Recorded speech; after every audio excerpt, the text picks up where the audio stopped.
నీతి స్వరూపుడవగు మా కన్న తండ్రి, మమ్మల్ని ప్రేమించి సజీవ లెక్కలో ఉంచి మా ప్రయాణం అంతటిలో మీరు తోడునేడుగా ఉండి ఉడుముల పుట్టిలో మీ ప్రియ పిల్లలతో కలిసి సంఘముగా కూడుకొని మీ కుమారుని యొక్క పునరుత్థాన బలమును ఆలోచించటానికి, మీరు రాయించిన ఈ పరిశుద్ధ లేఖనాల నుంచి నేర్చుకోవటానికి మీరిచ్చిన అవకాశాన్ని బట్టి కృతజ్ఞతలు తండ్రి. మా అందరి రక్షణ నిమిత్తం మీ కుమారుడు ఈ లోకానికి వచ్చి చనిపోయి మా పాపముల నిమిత్తం మరలా తిరిగి లేచి చనిపోయిన ప్రతి మనిషి లేస్తాడని ఈ ప్రపంచం ఎదుట నిరూపించి ఉంటుండగా, ఆయన లేచిన యొక్క పునరుత్థాన బలాన్ని ఆలోచించి అర్థం చేసుకునే జ్ఞానము వివేకము మా అందరికీ ప్రసాదించండి. చెప్తున్న నాకును సందర్భానుసారమైన సమయోచితమైన జ్ఞానాన్ని ప్రసాదించండి. వింటున్న మీ పిల్లలు సైతం విన్న మాటలు ఆలోచించి అర్థం చేసుకుని తమ జీవితాలలో తాము కూడా పునరుత్థానం పొందగలుగుటకు మీ కృపను అనుగ్రహించి ఆలోచించి వాటి ప్రకారం నడవగలుగుటకు మీరు కృప చేయవలసిందిగా వేడుకుంటూ ఈ కార్యక్రమము అంతం వరకు మీరే తోడునేడుగా ఉండమని ఈ ప్రార్థన క్రీస్తు వారి శ్రేష్టమైన నామంలో అడిగి వేడుకొంచున్నాము తండ్రి, ఆమేన్.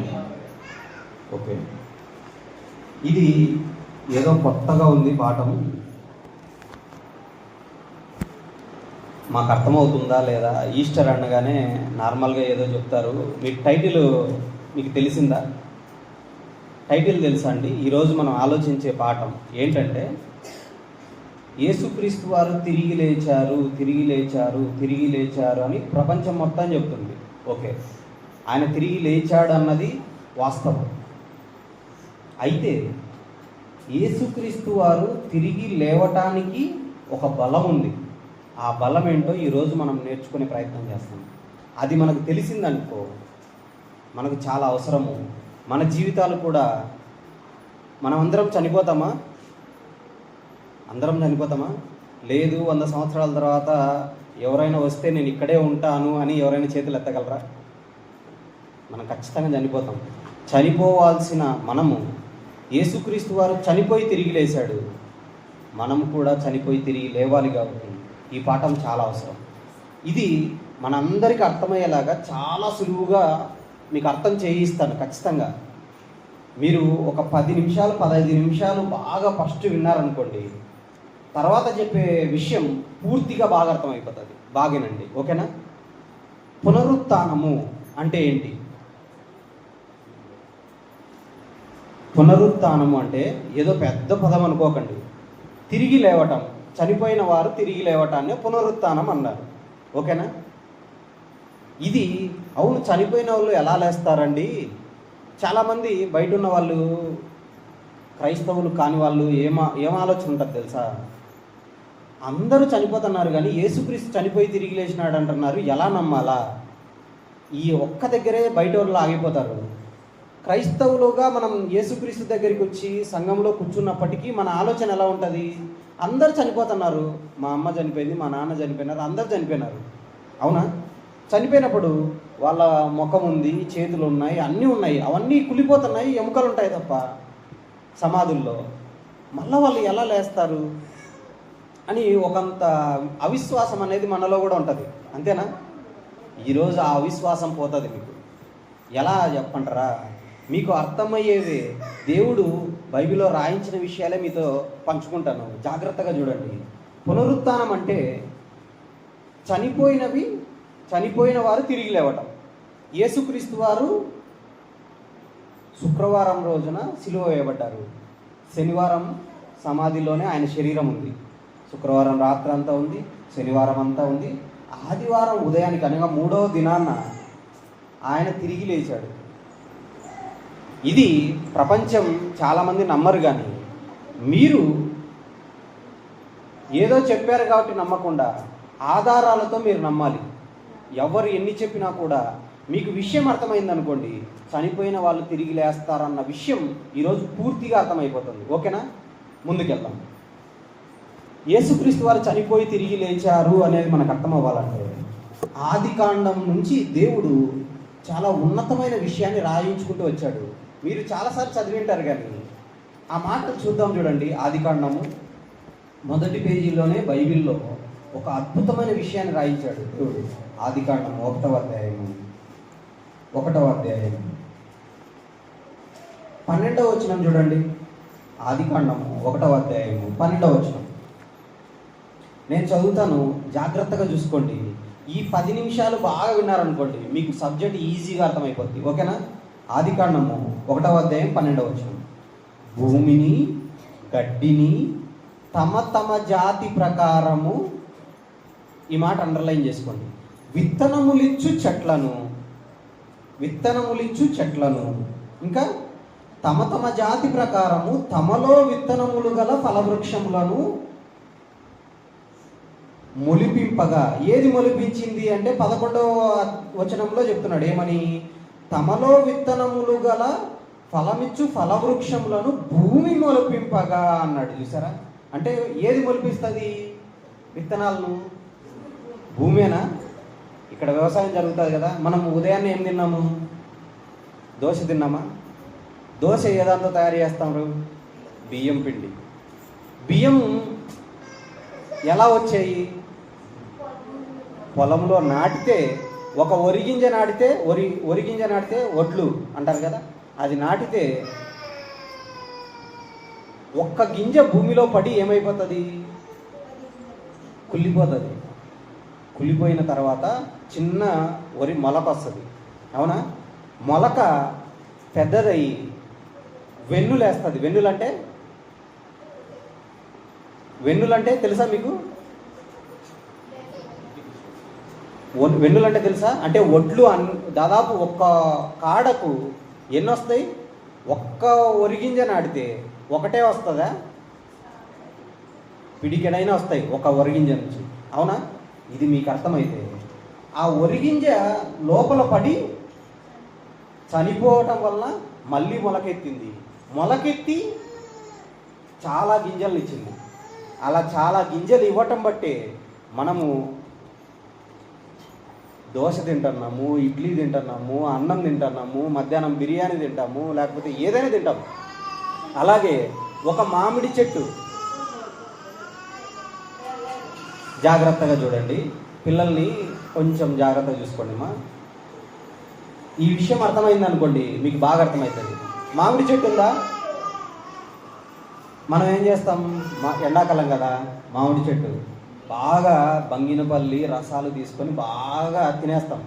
ఇక టెంక పైన ఉండే పీచు కూడా నాకి చీకి దాన్ని ఇంకా రాందన్న తర్వాత వదిలేసి పడేస్తాం. అవునా?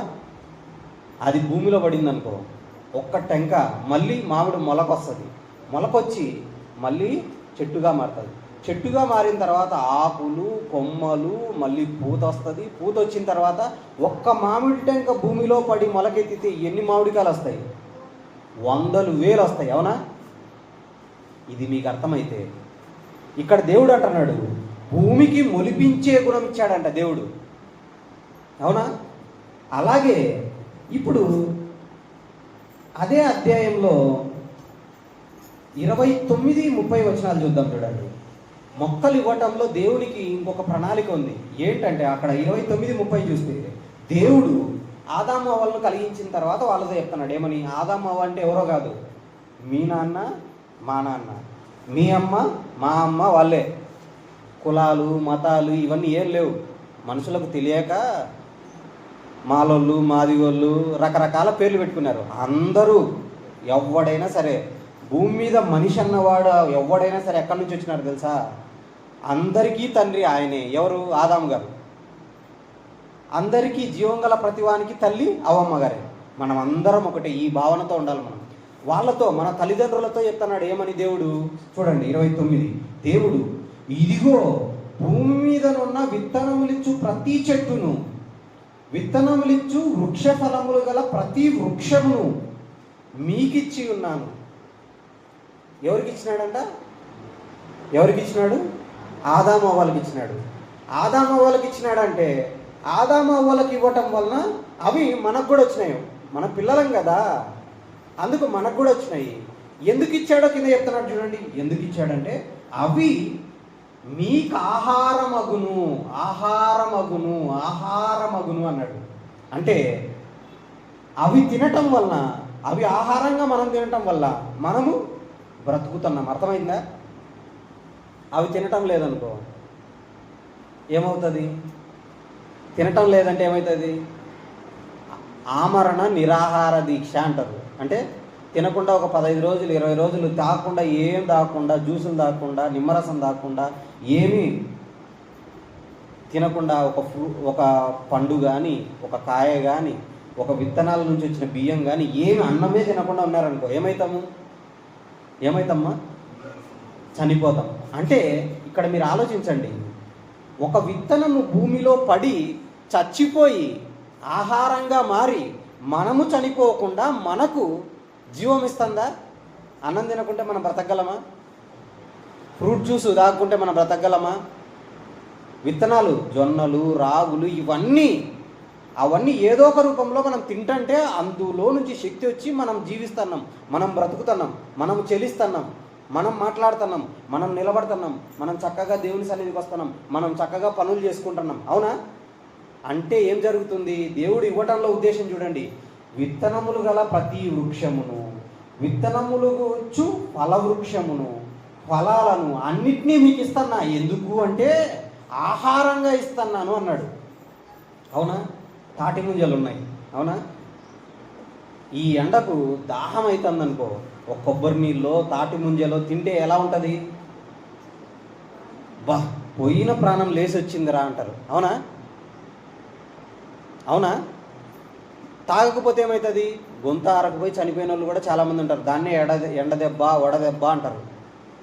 ఇవన్నీ మనం ఆలోచిస్తున్నాము. అవి ఏం చేస్తున్నాయి? మన ప్రాణాన్ని నిలబెడుతున్నాయి. చచ్చిపోయి విత్తనం ఒంటిగానే ఉందనుకో,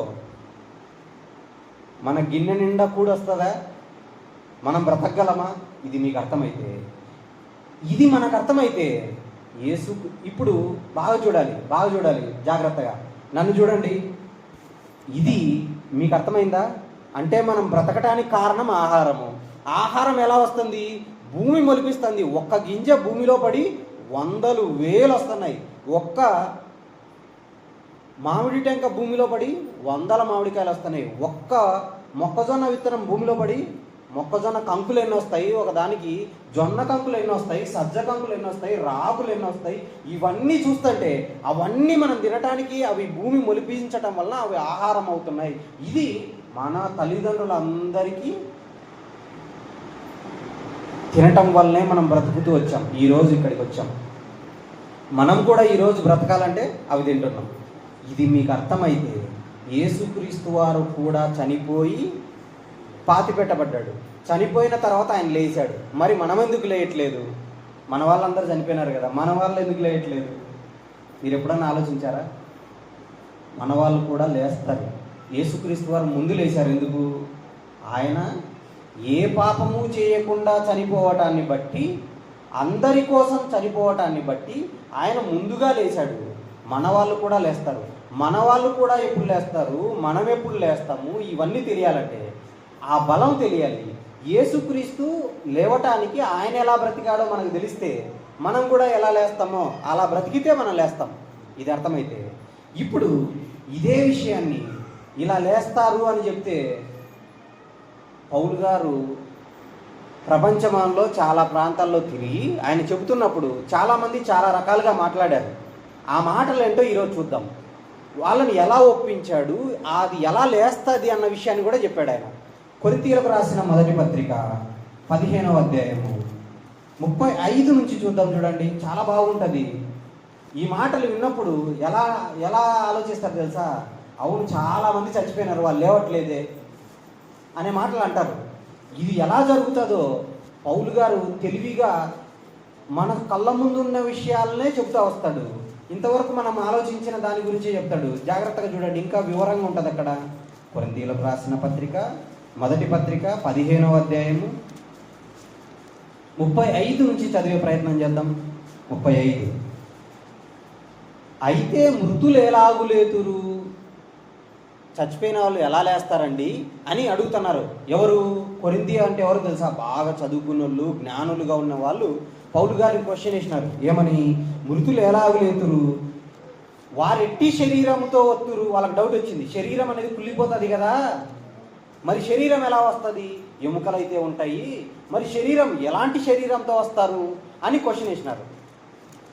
ఈ క్వశ్చన్ వేయటంలో మామూలుగా చూస్తే నిజమే కదా, శరీరం మొత్తం కుళ్ళిపోతుంది, చర్మం కరిగిపోతుంది, మొత్తం కళ్ళు కూడా కరిగిపోతాయి, మొత్తం అన్నీ పోతాయి. ఇప్పుడు చనిపోయిన వాళ్ళ శరీరాలు, ఆ సమాధులు ఎప్పుడైనా ఓపెన్ చేసినప్పుడు ఏం జరుగుతుంది? తల పుర్రె మాత్రం ఉంటుంది, కళ్ళు లొట్టలు ఉంటాయి, నోరు లొట్టలు ఉంటాయి, పళ్ళు కూడా చాలా ఊడిపోయి ఉంటాయి, చేతులు ఎముకలు ఉంటాయి, ఇవన్నీ ఎముకలు ఉంటాయి, అంతే తప్ప శరీరం ఎక్కడ పోయింది? శరీరం ఎలా వస్తుంది అని అడుగుతున్నారు వాళ్ళు, అంతేనా? అప్పుడు పౌలు గారు చెప్తున్నారు చూడండి కింద, ఓ అవివేకి అంటున్నాడు. అంటే వివేకం లేదంట వాళ్ళకు. అవివేకి, నీవు విత్తున్నది చచ్చితేనే బ్రతికింపబడదు కదా. గోధుమ గింజ అయినా సరే, ఏ గింజ అయినా సరే విత్తాలా. విత్తినప్పుడు ఏం జరగాల? భూమిలో విత్తాలా కరెక్ట్గా. భూమిలో విత్తిన తర్వాత ఏదో అయినా పక్షి వచ్చి ఆ విత్తనాన్ని తిన్నదనుకో మొలకెత్తది, ఇంకా అవునా? రాతి మీద పడినదనుకో మొలకెత్తది, వేరు లోపలికి పోవాలా. అలాగే ఈయన చెప్తున్నాడు చూడండి, నీవు విత్తుదాన్ని చూడగా అది గోధుమ గింజ అయినను సరే, మరి ఏ గింజ అయినను సరే, ఒట్టి గింజనే విత్తుతున్నావు. వీళ్ళు శరీరం గురించి అడిగినారు కదా, ఒట్టి గింజనే విత్తుచున్నావు కానీ పుట్టబోవు శరీరం అంటే చెట్టుని ఏమైనా విత్తుతున్నారా? అవునా? ఇప్పుడు చెనిక్కాయలు తెలుసు మనకు. చెనిక్కాయలు పైన మంచి పెట్టెలాంటి నిర్మాణం ఉంటుంది, అవునా? బొప్పి అంటాం. ఆ పెట్టెను ఒలిచి ఆ చెనిక్కాయలు తింటాం. కొన్ని విత్తనాలకు బాగా బలంగా ఉన్న వాటిని, బలంగా ఉన్న విత్తనాలు ఏం చేస్తాం? విత్తనానికి పక్కన పెడతాం. బాగా ఎండిన తర్వాత కాలం వచ్చిన తర్వాత విత్తుతాం మనం, అవునా? విత్తిన తర్వాత ఏమవుతుంది? ఆ విత్తనము మొలకొస్తుంది, నీళ్ళు తగిలిన తర్వాత మొలకొస్తుంది. మొలకొచ్చి ఫస్ట్ ఏం జరుగుతుంది? వేరు లోపలికి పోతుంది, అవునా? వేరు లోపలికి పోయిన తర్వాత అందులో నుంచే మళ్ళీ ఆ రెండు ఒప్పులుగా చీలిపోయి మధ్యలో నుంచి ఏమొస్తుంది? చిన్న మొలక వస్తుంది. మొలకొచ్చి ఆ మొలక ఒక పెద్ద వృక్షం అవుతుంది. ఆకులు వస్తాయి, కొమ్మలు వస్తాయి. కొమ్మలు వచ్చిన తర్వాత ఆకులు కొమ్మల నుంచి మళ్ళీ వేరుకి ఏమవుతుంది? విత్తనమే వస్తుందా? విత్తనానికి పైన పెట్టె కూడా వస్తుందా? కిందమ్మా వేరుశనగ విత్తనాలకు కింద ఏమొస్తుంది? మళ్ళా పెట్టె లాంటిది వస్తుంది కదా, బొప్పి వస్తుంది కదా, వస్తుందా రాదా? మనం విత్తనాలు ఇస్తే బొప్పి వస్తుంది, చెట్టు వస్తుంది, ఆకులు వస్తున్నాయి, శాఖలు వస్తున్నాయి, ఇవన్నీ కొమ్మలన్నీ వస్తున్నాయి. ఎలా వస్తున్నాయి? అదే చెప్తున్నాడు, ఓ అవివేకి, నీవు విత్తుదాన్ని విత్తనమే, ఒట్టి గింజనే విత్తుతున్నావు, కానీ పుట్టబోవు శరీరాన్ని విత్తటంలా. కానీ దేవుడు ఏం చేస్తున్నాడు? ఆ మాట చెప్తారు చూడండి, పుట్టబోవు శరీరంను విత్తుటలేదు. 38, అయితే దేవుడే తన చిత్త ప్రకారము నీవు విత్తిన దానికి శరీరమును ఇచ్చుచు ప్రతి విత్తనమునకు దానిదేని శరీరమును ఇచ్చుచున్నాడు. ప్రతి విత్తనమునకు దాని శరీరం ఇస్తున్నాడంట. ఇప్పుడు అన్న అన్నాడు, కొంతకాలానికి చనిపోవాల్సిందే, అన్న అయినా సరే, ఎవరైనా సరే, పెద్ద అయినా సరే. చనిపోయిన తర్వాత మీకు శరీరాన్ని ఎవరిస్తారు? మీ శరీరాన్ని, దాని శరీరాన్ని దేవుడే ఇస్తాడు. ఎలా ఇస్తాడు? దేవుడు ఆల్రెడీ జరిగిస్తున్నాడు. ఇప్పుడు రాగి విత్తనం వేశారనుకోండి, జొన్న ఏమైనా వస్తుందా? రాగులే వస్తాయి కదా. ఇప్పుడు వరి గింజలు వేసినాం అనుకో, వరి గింజలే వస్తాయా, వేరే గింజలు వస్తాయా? వరి గింజలే వస్తాయి. ఇలాగే మీరు నేను చనిపోయిన తర్వాత విత్తబడతాం, భూమిలో భూస్థాపన చేస్తాం కదా. భూస్థాపన చేసిన తర్వాత మనకు రావాల్సిన శరీరాన్ని ఎవరిస్తారు? దేవుడు ఇస్తాడు. కానీ ఆ శరీరం గురించి మనకు తెలియాలంటే మనకు విషయాలు అర్థం అవ్వాలి. ఎలా వస్తుందో, చనిపోయిన తర్వాత మామూలుగానే వస్తామా? ఇప్పుడు విత్తనం విత్తితే విత్తనం రాలే, చెట్టు వచ్చింది. విత్తనం విత్తితే విత్తనం రాలే, ఫలాలు ఇచ్చే చెట్టు వచ్చింది. అలాగే మీరు కూడా ఎలా వస్తారో కింద చెప్తాడు చూడండి 42. మృతుల పునరుత్థానమును అలాగే. మృతుల పునరుత్థానం అంటే చనిపోయిన వారు తిరిగి లేవటం కూడా ఇలాగే జరుగుతుంది అంటున్నాడు. ఎలాగా అంటే చెప్తున్నాడు చూడండి. ఎలాగా అంటే శరీరం క్షయమైనదిగా విత్తబడి అక్షయమైనదిగా లేపడ్డది. ఈ శరీరం ఎలాంటిది? భూమిలో విత్తబడితే కులిపోతుంది, కానీ తిరిగి లేచే శరీరం కులిపోయేది కాదు, అదే అక్షయమైనది అన్నాడు. అర్థమవుతుందా మీకు? క్షయమైనదిగా విత్తబడి అక్షయమైనదిగా అనగా నాశనము లేనిదిగా, అసలు క్షయమైపోయేదిగా కాకుండా. క్షయ అంటే తెలుసా? క్షయ అంటే తెలుసా? టీబీ అంటారు. టీబీ వచ్చిన మనిషి ఏమైపోతుంటాడు? బ్రతికుండగానే బక్కగా అయిపోతుంటాడు, కండ ఉండదు, కుళ్ళిపోతుంటుంది, ఎముకకు పట్టేసిందంట టీబీ అంటాడు. అంటే ఏమని అర్థం? ఎముకలు కూడా కుళ్ళిపోతాయి. ఇప్పుడు మనిషి టీబీ వచ్చిన వాడు కుళ్ళిపోవడం కాదు, మనం అందరం కూడా భూమిలో పాతి పెట్టిన తర్వాత కుళ్ళిపోతాం. కుళ్ళిపోయిన మనము దేవుడు ఎలాంటి శరీరం ఇస్తాడంట? అక్షయమైనదిగా, అంటే కుళ్ళిపోవడానికి వీలు లేని శరీరాన్ని ఇస్తాడంట. ఈ శరీరం అయితే కుళ్ళిపోతుంది, అవునా? అందుకే అక్కడ ఏంటున్నాడు? అక్షయమైనదిగా విత్తబడి అక్షయమైనదిగా లేపబడు, ఘనహీనమైనదిగా విత్తబడి మహిమ గలదిగా లేపబడును అన్నాడు. ఘనహీనమైనది అంటే ఈ శరీరం ఎలాంటిది? పుట్టినప్పుడు ఇందాక అమ్మాయి ఉంది, చిన్న పాప, చూడగానే అసలు పండులాగుంది, అవునా? ముద్దుకోవాలనిపిస్తుంది, తాకాలనిపిస్తుంది, అవునా? అంత బాగుంది. ఇప్పుడు తల్లిదండ్రులు ఎవరైనా బిడ్డల్ని ఎలా తీసుకుంటారు? పుట్టిన బిడ్డని చేతిలోకి తీసుకోవాలని ఊరికైనా బుగ్గలు నిమిరేస్తుంటారు, కాళ్ళు పట్టుకుని ముద్దాడుతుంటారు, అవునా? వాళ్ళ శరీరం ఎంత బాగుంటుంది అసలు. కానీ వయసు పెరిగే కొద్దీ వయసు అయిపోయిన తర్వాత ముసలావడం చూసుకొని ముద్దుకుంటారు ఎవరన్నా? శరీరం ముడతలు పడిపోతుంది, చూడటానికి కళ్ళు రావు, మాట్లాడేది వినపడదు. ఆ చిన్నపిల్లలు ముద్దు మాటలు మాట్లాడుతుంటే ఎలా ఉంటుంది? వాళ్ళు మాట్లాడితే అలాగే చూసేస్తాం. వాళ్ళు నిద్రపోయిన తర్వాత కూడా ఆ కాళ్ళు పట్టుకొని ముద్దాడుకుంటాం, అంత బాగుంటుంది. కానీ ఈ శరీరం ఎలాంటిది? ఘనహీనమైనది. పుట్టినప్పుడు అంత బాగుంది కదా, కానీ రాను రాను వడలిపోతుంటుంది, తెల్ల వెంట్రుకలు వచ్చేస్తాయి, ముక్కు సరిగా ఉండదు, రాను ఎటైపోతుంది? చెవులు వేలబడిపోతాయి, నోరు సరిగా మాట్లాడలేదు, చేతులు సరిగా ఉండదు, మంచి కండ ఉండదు, రాను ఏమైపోతుంటుంది? వడలిపోతుంటుంది. అందుకే ఘనహీనమైనదిగా విత్తబడి ఘనమైనదిగా లేపబడును అన్నాడు. ఘనమైనదిగా. ఎలాంటి ఘనమైనది? కింద ఇంకా చెప్తాడు చూడండి. బలహీనమైనదిగా విత్తబడి బలమైనదిగా లేపబడును. ఎలా లేపబడుతుందండి అని మనం అడిగితే కింద చెప్తున్నాడు, ప్రకృతి సంబంధమైన శరీరముగా విత్తబడి ఆత్మ సంబంధమైన శరీరముగా లేపబడుతుందంట. ఆత్మ సంబంధమైన శరీరం ఎవరు చూశారండి అంటే, ప్రకృతి సంబంధమైన శరీరం మీరు చూసారా? ఇదే కదా. మీరు రోజు ఉదయం లేగానే అద్దం ముందు కూర్చొని నిలబడతారు, నా మీసం బాగా వచ్చింది, నా కళ్ళు బాగున్నాయి, నా కోటేరు లాంటి ముక్కు ఉంది, నా కలర్ బాగుంది అని బాగా మనం చూసుకుంటాం, అవునా? స్త్రీలైనా పురుషులైనా చూసుకుంటారు. చూసుకున్న మనము ఈ శరీరం ఘనహీనమైనదిగా మారుతుంటుంది రోజుకు. అందుకే ఏం చేస్తారు? తలకు రంగు వేసుకుంటారు చూడలేక. ఎంత రంగు వేసినా చివరికి ఏమైపోతుంది? తెల్లగా రావాల్సిందే. ఇంకా చివరికి మనల్ని చనిపోయిన తర్వాత పాతి పెడితే ఏం జరుగుతుంది తెలుసా? 4-5 రోజుల్లో ఈ వెంట్రుకలన్నీ రాలిపోతాయి. అందుకే మనకు పుర్రెకు ఏడైనా ఎముకలు ఈ వెంట్రుకలు ఉంటాయా? అదే మన ఒరిజినల్. కానీ ఇలాంటి రూపంలోకి వెళ్ళిన మనల్ని ఘనమైనదిగా, బలమైనదిగా, అక్షయమైనదిగా లేపుతాడంట. ఎప్పుడు లేపుతాడో తెలుసా? ఎప్పుడు లేపుతాడో తెలియాలంటే ఇంకొక మాటకి వెళ్దాం చూడండి. రోమపత్రిక 6వ అధ్యాయము 4-5 వచనాలు చూడండి. రోమపత్రిక 6వ అధ్యాయం 4-5 వచనాలు. రోమపత్రిక తీసారా? 6వ అధ్యాయం 4-5 వచనాలు చదువుదాం చూడండి. ఇక్కడ చెప్తున్నాడు చూడండి, కాబట్టి తండ్రి మహిమ వలన బాప్తిసం గురించి చెప్తున్నాడు ఈయన. పైన చూస్తే 3వ వచనం, క్రీస్తు యేసులోనికి బాప్తిసం పొందిన మనం అందరము ఆయన మరణములోనికి బాప్తిసం పొందిద్దామని మీరు ఎరుగరా? ఇక్కడ ఎవరైతే బాప్తిసం తీసుకున్నారో వాళ్ళకు మాత్రమే వర్తిస్తుంది. బాప్తిసం తీసుకోలేని వాళ్ళు అనుకో, శరీరం అక్షయమైనది రాదు. ఆలోచించండి. అందుకే బాప్తిజం ఎవరైనా తీసుకోకుంటే తప్పనిసరిగా యేసుక్రీస్తు స్వరక్షకుడిగా అంగీకరించి తీసుకోండి. బాప్తిజం తీసుకునేటప్పుడు ఏం చేస్తారు? నీళ్ళలో ముంచుతారు. ముంచడం అంటే పాతి పెట్టబడటం. ముంచిన తర్వాత తిరిగి లేపుతారు, అవునా? తిరిగి లేపినప్పుడు నీకు కొత్త జీవం వచ్చినట్టు, క్రొత్త జన్మ అనగా నువ్వు ఫీల్ అవ్వాలి.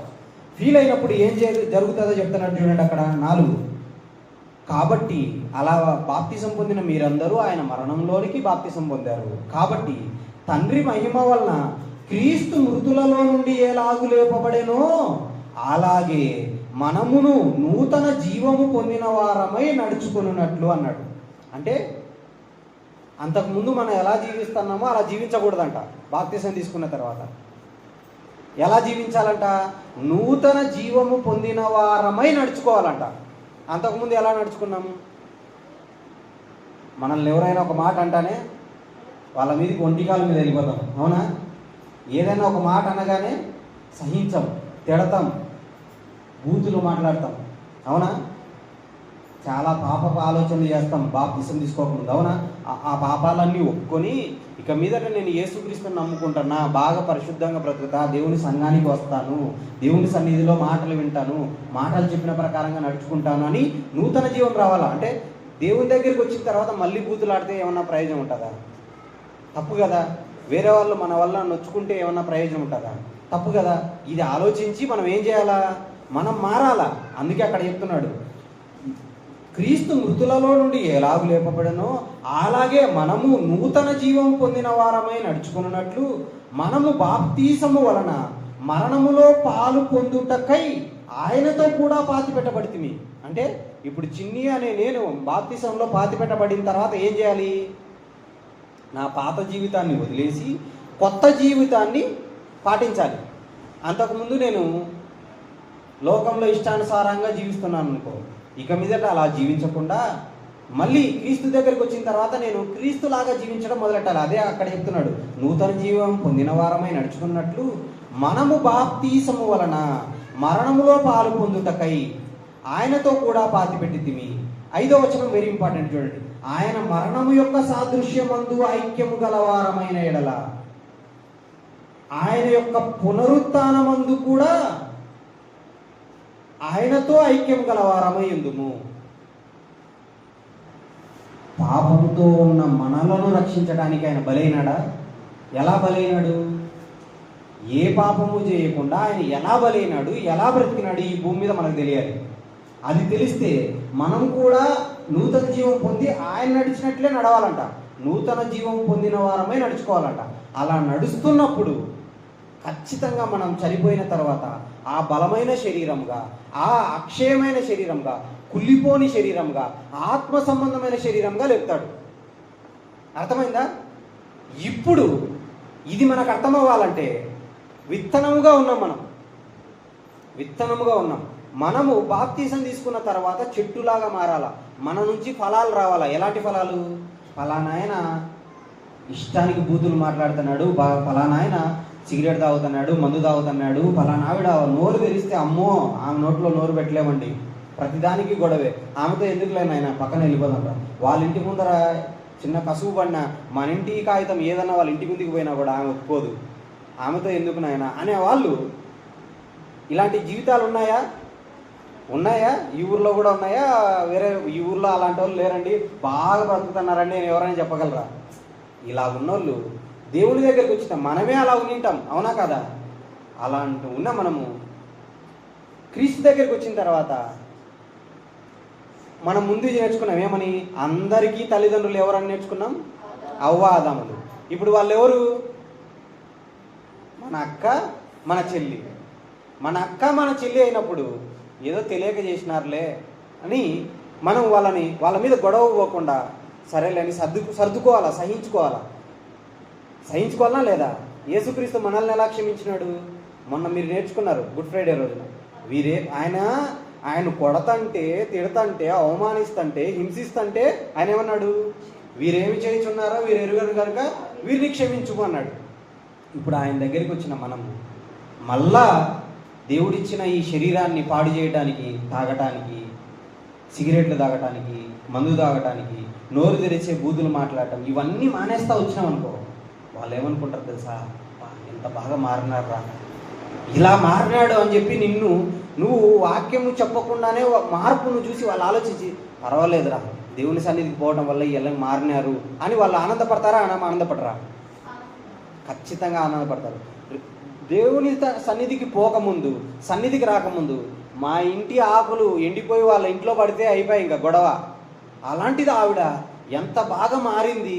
ఇప్పుడు ఏదైనా సరే నన్ను ఏమంటారులే, వాళ్ళు ఏదైనా చేసుకునేది కూడా పెడుతుంది, సంఘానికి రమ్మని అడుగుతుంది అని చెప్పి వాళ్ళు మనం మారినప్పుడు వచ్చి కూర్చుంటారా? కూర్చోరా? ఖచ్చితంగా కూర్చుంటారండి. ఏం మాటలు చెప్తున్నారు అసలు సంఘంలో అని చెప్పి కూర్చుంటారు లేదా? మన మార్పును బట్టి వాళ్ళు ఏమవుతారు? మారిపోతారు ఖచ్చితంగా. అదే చెప్తున్నాడు, యేసుక్రీస్తు వారు భూమి మీద ఎలా బ్రతికాడో తెలుసా? వచ్చిన తర్వాత మనం కూడా ఈ క్రీస్తు దగ్గరికి వచ్చినప్పుడు అలా బ్రతకాలి. ఈయన ఎలా బ్రతికాడో తెలియటానికి మార్కు సువార్త 1వ అధ్యాయము 38వ వచనానికి చూడండి త్వరగా. ఈ విషయాలు మనకు అర్థమైంది అనుకో, ఇప్పుడు మనకు అర్థమైంది మనం కూడా చచ్చిపోతాం, మన శరీరాలు కూడా కుళ్ళిపోతాయి. యేసుక్రీస్తు శరీరం కుళ్ళిపోకుండా తిరిగి లేపినాడు. కుళ్ళిపోయిన మన శరీరాన్ని కూడా లేపుతాడని దేవుడు చెప్పినాడు. ఎలా లేపుతాడు అంటే, ఎప్పుడు లేపుతాడు అనేదో మనకు తెలిసిందనుకో, ఆ బలం ఏంటో మనకు తెలిసిందనుకో, మనం కూడా తిరిగి లేస్తాం. ఆ బలముతో మనము నిలబడినప్పుడు మన శరీరాలు కూడా లేస్తాయి. ఇది ఎందుకు చెప్తున్నా తెలుసా? లోకంలో చాలామంది లోకంలో ఏదో కావాలని దేవుని దగ్గరికి వస్తున్నారు. అవునా? ఎంతకాలం అండి ఆరోగ్యం వచ్చింది, మన అప్పులు పోయినాయి, ఎంతున్నాయి ఈ భూమి మీద ఉన్నంత వరకే కదా. చచ్చిపోయిన తర్వాత మనతో వచ్చేవేంటి? ఆత్మ సంబంధమైనవి. అవునా? ఇప్పుడు అమ్మగారు ఉన్నారు, అవునా? ఆవిడకు భయంకరమైన కాలు నొప్పి వచ్చేసింది. నా దగ్గరికి వచ్చి ప్రార్థన చేయమని చెప్పింది. నేను ప్రార్థన చేసిన దేవుని కృపను బట్టి, ఆమె విశ్వాసాన్ని బట్టి ఆవిడకు కాలు నొప్పి తగ్గిపోయింది అనుకో. ఏవో టాబ్లెట్లు వేసుకుని దేవుడు ఇచ్చినవే తగ్గిపోయింది. తగ్గిపోయిన తర్వాత మళ్ళీ కాలు నొప్పి రాదా? ఏదో ఒక దెబ్బ తగిలితే కాలు నొప్పి వస్తుందా? రాదా? మనం చనిపోతాం ఖచ్చితంగా, ఏదో ఒక రోగం వస్తూనే ఉంటుంది, ఇవన్నీ జరుగుతూనే ఉంటాయి. కానీ చనిపోయిన తర్వాత ఎంతకాలం ఉంటాం మనము? నిత్యము ఉండాలా. నిత్యము ఉండాలంటే ఆ పునరుత్థానం దక్కాలంటే మనకు యేసుక్రీస్తు వారికి అయితే పునరుత్థానం దక్కింది. ఆ పునరుత్థాన దినాన మనం కూర్చున్నప్పుడు ఆయనతో పాటు మనం కూడా లేవాలంటే మనం ఏం చేయాలో మనం నేర్చుకుంటున్నాం. మార్కు సువార్త 1వ అధ్యాయము 38వ వచనం చూడండి. మార్కు సువార్త 1వ అధ్యాయం 38వ వచనం. ఆయన వాక్యం చెప్పినాడంట, చాలా చోట్ల వాక్యం చెప్పినాడు కాబట్టి ఆయన పిలిపించి భోజనాలు పెట్టినారు. ఒకరోజు వాళ్ళ ఇంట్లో ఉండమని చెప్పినారు. ఉన్నాడు. ఉన్న తర్వాత పొద్దున్నే లేచి ఈయన ప్రార్థన చేసుకోవడానికి వెళ్ళాడు. వెళ్ళిపోయిన తర్వాత వీళ్ళు ఏం చేస్తున్నారు చూడండి. మార్కు సువార్త 1వ అధ్యాయం 37 నుంచి చదువు. ఆయన్ను కనుగొని అందరూ నిన్ను వెతుకుచున్నారని ఆయనతో చెప్పినారట. మంచి వాక్యం చెప్పినాడు, మంచిగా భోజనం చేసినాడు, మాతో పాటే పడుకున్నాడు. పొద్దున్న లేచే లోపల యేసుక్రీస్తు వారు కనపడలేదంట. ఏం చేసినాడు? అసలు వెతుకుతున్నారంట. ఎక్కడ పోయినారని వెతుకుతుంటే ఈయన చూడి, అవును నా కోసం వెతుకుతున్నారా? ఏం టిఫిన్ చేసినారు, ఏం మాంసం చేసినారు, ఇప్పుడు టిఫిన్ ఏంటి ఏం అడగటంలా, ఎందుకు వెతుకుతున్నారని కూడా అడగటంలా. ఈయన ఏమంటున్నాడు చూడ, ఆయన ఇతర సమీప గ్రామంలోనూ నేను ప్రకటించినట్లు వెళుదాం రండి. మీకు అర్థమైందా ఏమంటున్నాడు ఆయన? ఇతర సమీప గ్రామాల్లో కూడా నేను ప్రకటించినట్లు వెళుదాం రండి, ఇందు నిమిత్తమే కదా నేను బయలుదేరి వచ్చి తినని చెప్పాను. ఆయన గలిలయ ఎందంతటా వారి సమాజ మందిరాల్లో ప్రకటించుచు దయ్యాలు వెలగొట్టుచు వెళ్ళిపోయినాడట. ఏం చేస్తున్నాడు యేసుక్రీస్తు వారు? ఒకే చోట ఉండిపోవట్లే. ఏం చేస్తున్నాడు? ప్రకటించడానికి వెళ్ళిపోదాం రండి అంటున్నాడు. ఇందాక గీతం అని పాట పాడారు. ఒక మాట అందులో ఉంది, చాలా అద్భుతమైన మాట. మీకు చెప్తాను చూడండి. ఏమని తెలుసా? తాను చెప్పిన విధమున తిరిగి లేచెన్. తర్వాత ఏంటి? పరుగిడి ప్రచురించుడి. ఎలా ప్రచురించాలంట? పరుగిడి ప్రచురించుడి అంటున్నాడు. పాట రాసిన ఆయన ఏమన్నాడు? వలదు ఏడువ వలదు, తాను చెప్పిన విధమున తిరిగి లేచెన్, పరుగిడి ప్రచురించుడి అన్నాడు. ఆయన చనిపోక ముందే యేసుక్రీస్తు వారు ఎలా ప్రకటిస్తున్నాడో ఇప్పుడు చెప్తున్నాడు. మనం చదువుకున్న మాట అదే. మీరు పాడిన పాటలోని భావాన్ని చెప్తాను నేను, కొత్తదేం చెప్పట్లే. మీకు అర్థమవుతుందా? ఆయన ఏమంటున్నాడు? ఇతర సమీప గ్రామముల్లోనూ ప్రకటించినట్టు వెళుదాం రండి, ఇందు నిమిత్తమే కదా నేను బయలుదేరి వచ్చి తిని. ఇప్పుడు మీరు దేవుని సన్నిధికి వచ్చినారు, మీకు పునరుత్థానం కలగాలంటే మీరేం చేయాలి తెలుసా? ఇంటికి వెళ్తున్నారు, ఇంటికి వెళ్ళిన తర్వాత పక్కన వాళ్ళతో మళ్ళీ వారం కూర్చొని, వారం అంతా మీరు ఇక్కడ ఉంటారు కదా, చెప్పాలా. మీరు పనికి వెళ్తారు కదా, పనికి వెళ్ళినప్పుడు చెప్పాలా. ఏమని? ఒరే విత్తనము ఈరోజు ఏం తిన్నామని అడగండి వెరైటీగా. అనగానే దోశ అంటాడు. దోశ అనగానే వరి ఎలా వచ్చింది తెలుసా? భూమిలోకి వచ్చిన తర్వాత భూమిలోకి వెళ్ళి ఒక్కటిగా ఉంటే సరిపోదు, పడి పిడికెడి గింజలు వచ్చినాయి. ఆ గింజలు ఉడకబెట్టుకుంటేనే మన కడుపులోకి కూడా వస్తుంది. అవి చచ్చిపోయి మనకు జీవాన్ని ఇస్తున్నాయి. మనం కూడా చనిపోవటానికి ముందు మనం కూడా ఇతరులకు జీవించేలాగా మనం బ్రతకాలి, ఇతరులకు మేలు కలిగేలాగా మనం జీవించాలి. అందుకే మనం ఏం చేయాలి? దేవుని సన్నిధికి రావాలి. ఇది దేవుడు ఎప్పుడో చెప్పినాడు, మనకు ఆహారంగా ఇవన్నీ ఇవ్వటం వల్లనే మనము జీవిస్తున్నామని చెప్పి ఇలాంటి మంచి మాటలు చెప్తున్నారని చెప్పి మీ పని దగ్గర, మీ ఇంటి పక్కన ఉన్న వాళ్ళకి అందరికీ చెప్పి దేవుని సన్నిధికి తీసుకొని రావాలా. అదే చెప్తున్నాడు ఆయన. ఇందు నిమిత్తమే కదా నేను బయలుదేరి వచ్చి తిని. ఆయన ఎక్కడి నుంచి వచ్చినాడంట? బయలుదేరి పరలోకం నుంచి కదా యేసుక్రీస్తు వారు వచ్చి ఇంక ఇక్కడ బాగుంది, మనకు రాత్రంతా మంచి భోజనం పెట్టినారు, మంచి నీళ్ళు ఇచ్చినారు, మంచి బస సిద్ధం చేసినారు, కాబట్టి ఇక్కడే ఉండిపోదామని అనుకోలే ఆయన. ఏమంటున్నాడు? ఆ మాట చదవండి. ఇతర సమీప గ్రామముల్లోనూ నేను ప్రకటించినట్లు వెళ్ళుదాం రండి, ఇందు నిమిత్తమే కదా నేను బయలుదేరి వచ్చి తిని అన్నాడు. ఇప్పుడు యేసుక్రీస్తు వారు అక్కడ మాత్రమే ఉండిపోయినాడు అనుకోండి, వాళ్ళు మాత్రమే రక్షింపబడతారు. ఇంతవరకు ఆయన మాటలు మన దగ్గరికి ఎలా వచ్చాయి? ఈరోజు మీ దగ్గరికి వచ్చి ఇక్కడ చెప్తున్నామంటే కారణం ఏంటి? ఏం జరిగిందో తెలుసా? ఆయన మాత్రమే చెప్పడం కాదు, ఆయన చనిపోయి తిరిగి లేచాడు. తిరిగి లేచిన తర్వాత ఆయన దగ్గర 3.5 సంవత్సరాలు కొంతమంది తిరిగారు. తెలుసా? ఎవరు? శిష్యులు. పేతురు గారు తెలుసా? యోహాన్ గారు తెలుసా? వీళ్ళందరూ 12 మంది శిష్యులు తిరిగారు. వాళ్ళు ఏం చేసినారో చూడండి. అపోస్తలుల కార్యములు 6వ అధ్యాయం 7వ వచనం చూడండి. అది వాళ్ళకి అర్థమైంది. యేసుక్రీస్తు వారి దగ్గరుండి ప్రతి పట్టణానికి వెళ్ళిపోతున్నాడు, ప్రతి గ్రామానికి వెళ్ళిపోతున్నాడు. వెళ్ళిపోయి చెప్తున్నాడు. ఏమని? ఇవే చెప్తున్నాడు. నాయన, ఈ జీవితం మాత్రమే కాదు, చచ్చిపోయిన తర్వాత నరకం ఉంది, పరలోకం ఉంది. పరలోకానికి వెళ్ళాలంటే అక్షయ శరీరం కావాలా. ఈ శరీరం అయితే కులిపోతుంది. కులిపోయిన శరీరాన్ని మనము దేవునికి అర్పించినాం అనుకో, ఈ శరీరంతో కులిపోయిన నోరుతో 4 మాటలు చెప్పినావు అనుకో, నువ్వు ఆత్మ సంబంధమైన నోరు వస్తుంది. ఈ కళ్ళు కులిపోతాయా? కులిపోయే కళ్ళతో ఈ గ్రంథాన్ని చదవటం మొదలెట్టినావు అనుకో, ఇందులో ఉన్న జ్ఞానం నీకు వస్తుంది. ఆత్మ సంబంధమైన జ్ఞానం వచ్చిందంటే ఆత్మ సంబంధమైన కళ్ళు వస్తాయి, నీకు ఆత్మీయ నేత్రాలు వస్తాయి. అలాగే ఈ చెవులతో కులిపోతాయా? భూమిలోకి వస్తే భూమిలోకి పోయేంత వరకు ఈ చెవులతో దేవుని మాటలు వింటున్నాం అనుకో, ఆత్మీయ శ్రవణాలు వస్తాయి. శ్రవణాలు అంటే చెవులు. అలాగా వీళ్ళకు కూడా అర్థమైపోయింది. యేసుక్రీస్తు వారు తనతో తిప్పుకున్నప్పుడు అర్థమైపోయి వీళ్ళు ఏం చేస్తున్నారు చూడండి. అపోస్తలుల కార్యములు 6వ అధ్యాయము 7వ వచనం చదవండి. అపోస్తలుల కార్యములు 6వ అధ్యాయం 7వ వచనం జాగ్రత్తగా చూడండి. దేవుని వాక్యము ప్రబలమై శిష్యుల సంఖ్య యెరూషలేములో బహుగా విస్తరించెను. అంటే దేవుని వాక్యం ప్రబలమయ్యే కొద్దీ ఏం జరగల? ఈ ఉణువుల పూర్తిలో ఇక్కడ కొంతమంది కాదు, బయట కూర్చోవాలా, ఇంక ఇది సరిపోక మళ్ళా ఇంకా బయట కూర్చోవాలా, ఇలాంటి జరగాల. ఎప్పుడు జరుగుతుంది అది? మీరు వెళ్ళి చెప్తేనే కదండి. ఇప్పుడు మీరు మాత్రం దేవుని దగ్గరికి వచ్చినారు, మీ శరీరాలు లేపబడితే సరిపోద్దా? మీ శరీరాలు లేపబడాలంటే ఏం జరగాల? మీరు మళ్ళీ నోటితో చెప్పాలి. ఏమని? పెద్ద విషయం కాదు కదా. ఒరే, మనం తింటున్నామంటే ఒక గింజ లోపలికి వెళ్ళి చచ్చిపోయిన తర్వాత తిరిగి లేస్తుందిరా, తర్వాత జీవితం ఉంది. ఆ జీవితాన్ని పొందుకోవాలంటే మీరు కూడా దేవుని సన్నిధికి రావాలా, బాప్తిసం తీసుకోవాలా, ఈ పాపాలన్నీ మానేసి దేవుడు చెప్పినట్టుగా జీవిస్తున్నప్పుడు ఏ రోజు చచ్చిపోతామో తెలియదు కదా. మనకేమైనా గ్యారెంటీ ఉందా? రేపు బ్రతుకుతాం ఖచ్చితంగా గ్యారెంటీ ఉందా? పడుకునే వాళ్ళు పడుకున్నట్టే చనిపోతున్నారు చాలామంది, అవునా? బయటికి పోయిన వాళ్ళు బండి మీద బయటికి వెళ్తున్నారు, తిరిగి వస్తారో లేదో కూడా తెలియదు. అంత భయంకరమైన కాలంలో ఉంటున్నప్పుడు మనం ఆ దినం రాకముందే మనం ఏం చేయాలా? పరుగిడి ప్రకటించుడి అనే మాట పాటలో అందుకే రాసినాడు. తాను చెప్పిన విధంలో తిరిగి లేచన్ పరుగిడి ప్రకటించుడి అన్నాడు. అందుకే వీళ్ళు కూడా ఏం చేస్తున్నారు చూడండి. 6-7 దేవుని వాక్యం ప్రబలమై శిష్యుల సంఖ్య యెరూషలేములో ఆనాడు బహుగా విస్తరించెను, మరియు యాజకులలో అనేకులు విశ్వాసమునకు లోబడిరి. ఇలాంటి విషయాలు చెప్తుంటే యాజకులుగా ఉండేవాళ్ళు చాలామంది ఉన్నారు. ఎవరు? వేరే మతాల్లో ఉన్నవాళ్ళు, పూజారులుగా ఉన్నవాళ్ళు ఉన్నారు. చాలా రకాలమైన ఇది నమ్మని వాళ్ళు, మృతులు తిరిగి లేస్తారు అని చెప్పేది నమ్మని వాళ్ళు చాలామంది ఉంటే వాళ్ళల్లో కూడా చాలామంది విశ్వసించినారంట. విశ్వసించి ఏం చేసినారు తెలుసా? ఇంకా ముందుకు వెళ్దాం చూడండి. విశ్వసించిన తర్వాత వాళ్ళు నిలబడినారు.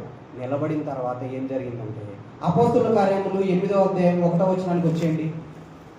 సంఘం పెద్దదైతుంది, బహుగా విస్తరిస్తుంది, వేలు వచ్చేస్తున్నారు సంఘానికి. వచ్చేసినప్పుడు ఏం జరిగిందంటే చూడండి, ఆ కాలమందు యెరూషలేములోని సంఘమునకు గొప్ప హింస కలిగినందున. ఇలా జరుగుతుంటే జనాలు ఊరుకుంటారా? ఏం చేస్తారు? మా వాళ్ళనంతా మార్చేస్తున్నారు అని చెప్పేసి వాళ్ళ మీద గొడవలు వచ్చేసినారంట. వచ్చేసే లోపల ఏం జరిగింది? యెరూషలేములోని సంఘమునకు గొప్ప హింస కలిగినందున అపోస్తలులు తప్ప అందరూ, అంటే వేలు, మీరు అపోస్తల కార్యంలో చూస్తే 2000 మంది మారినారు, 3000 మంది మారినారు, 5000 మంది మారినారు అని చెప్తుంటారు. వీళ్ళందరూ వచ్చే లోపల వీళ్ళందరూ వచ్చి ఈ పునరుత్థానాన్ని పరుగిడి ప్రకటిస్తున్నారు. ప్రకటించే కొద్దీ చూసే వాళ్ళంతా మా వాళ్ళనందరినీ మార్చేస్తున్నారని చెప్పేసి గొడవకు వచ్చేసి వాళ్ళని హింసించడం మొదలెట్టినారు. జుట్టు పట్టుకొని లాగి ఆడవాళ్ళని కూడా ఇంట్లో నుంచి లాక్కొని వచ్చి జైల్లో వేస్తున్నారు. ఇంత భయంకరమైన జరుగుతుంటే వీళ్ళు ఏం చేసినారో చూడండి. అదే మాట 3లో ఉంటుంది చూడండి. సౌలైతే ఇంటింటా జొచ్చి పురుషులను స్త్రీలను ఈడ్చుకొని పోయి చెరసాలలో వేయించి సంఘమును పాడు చేస్తున్నాడంట. సంఘాన్ని పాడు చేస్తున్నారంట.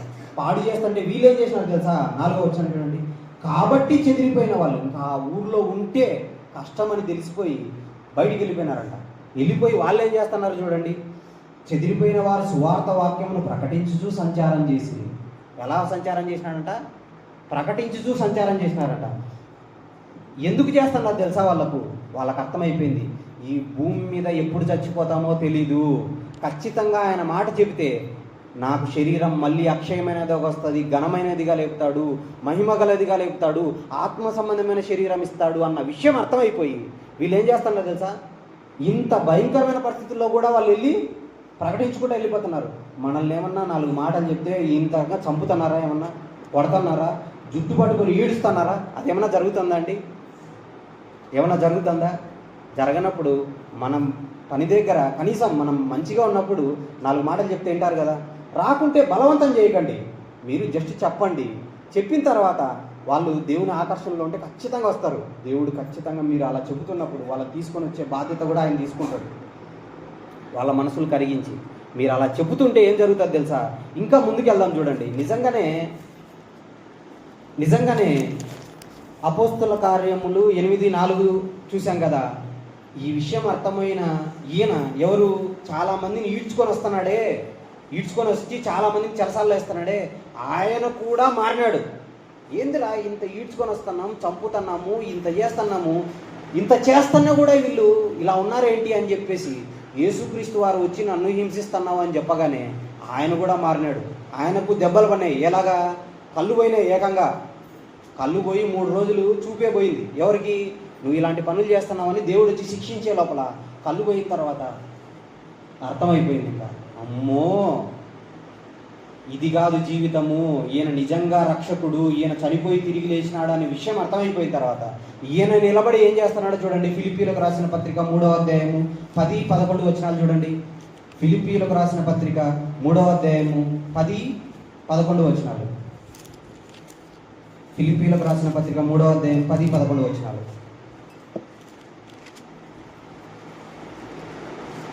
ఏ విధము చేతనైనను ఎవరైతే వాక్యం చెప్తుంటే ఈడ్చుకొని పోయినాడో, ఎవరైతే వాక్యం చెప్తుంటే కొట్టినాడో, తిట్టినాడో, దూషించినాడో ఆయన ఏం చేస్తున్నాడో చూడండి. ఏ విధము చేతనైనను మృతులలో నుండి పునరుత్థానం నాకు కలుగవలనని. క్రీస్తు అయితే తిరిగి లేచినాడు, అవునా? ఆయన సమాధి ఖాళీగానే ఉంది. ఆయన తిరిగి లేచి పరలోకానికి వెళ్ళిపోయినాడు. నాకు కలుగవలనని. అమ్మ నేను చాలా పాపాలు చేసినా, వచ్చిన వాళ్ళని కొట్టినా, చంపినా, ఇవన్నీ చేసినానే, దేవుడు నాకు శిక్ష చేసి కళ్ళు కూడా తీసేసినాడు. అలాంటప్పుడు మళ్ళీ నాకు చూపునిచ్చినాడే.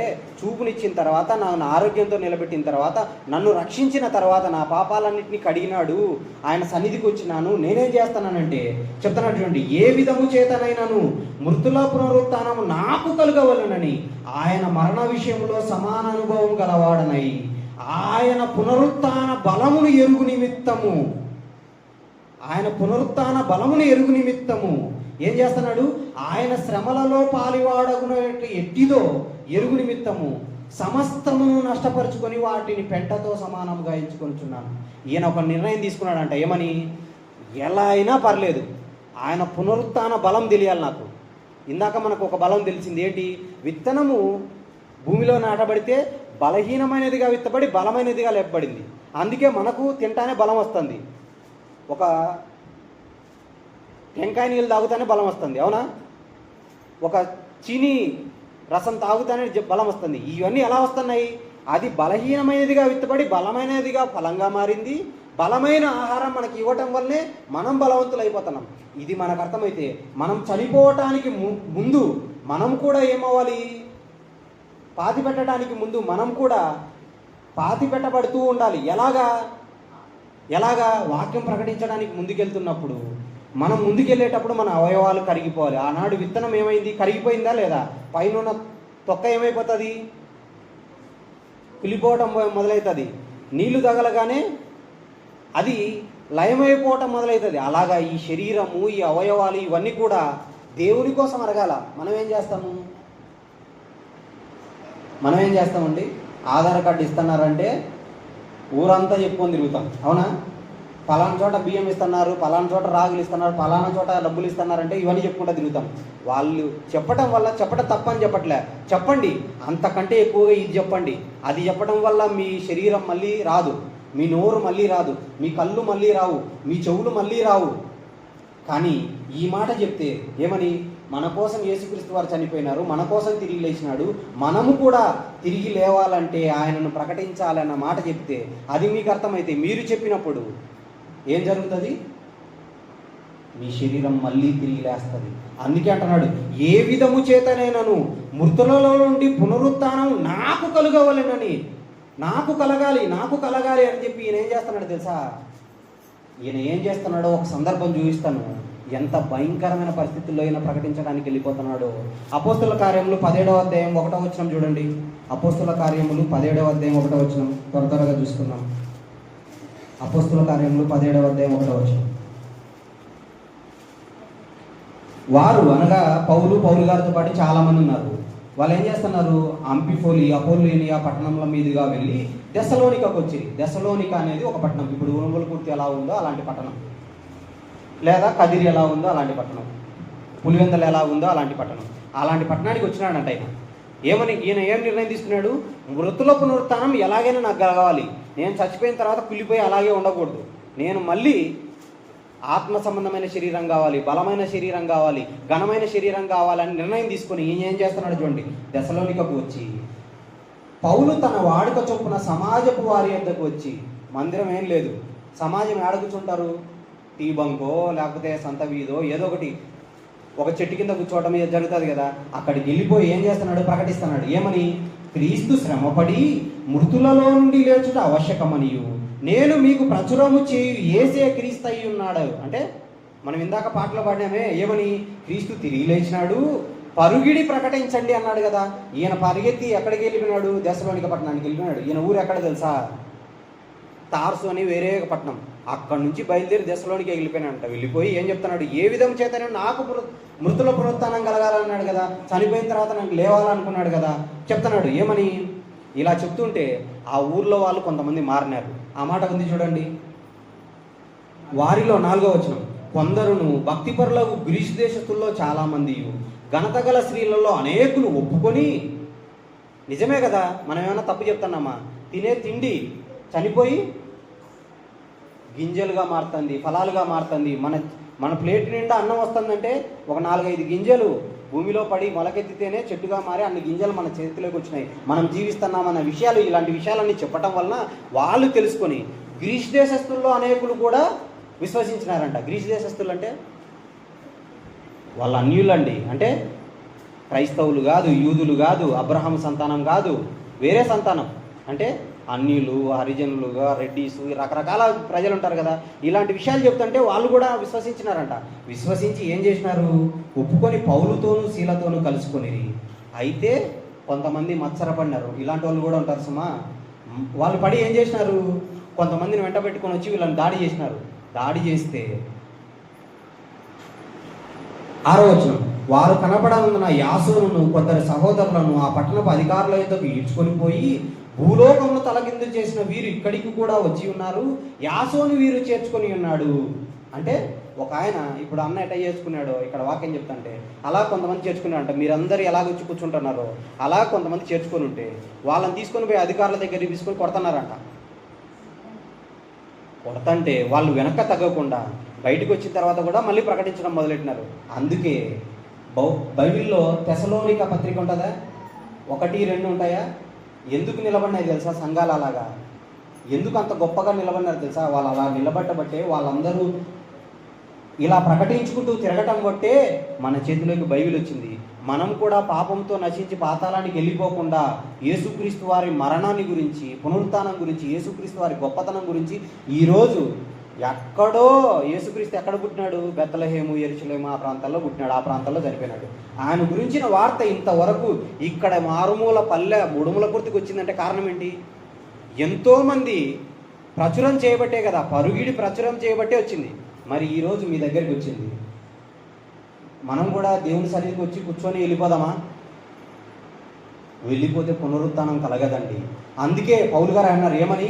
ఏ విధము చేతనైనను నాకు పునరుత్థానం కలగాలని నేనేం చేస్తానా? ప్రకటించడానికి వెళ్ళిపోతానా అన్నాడు.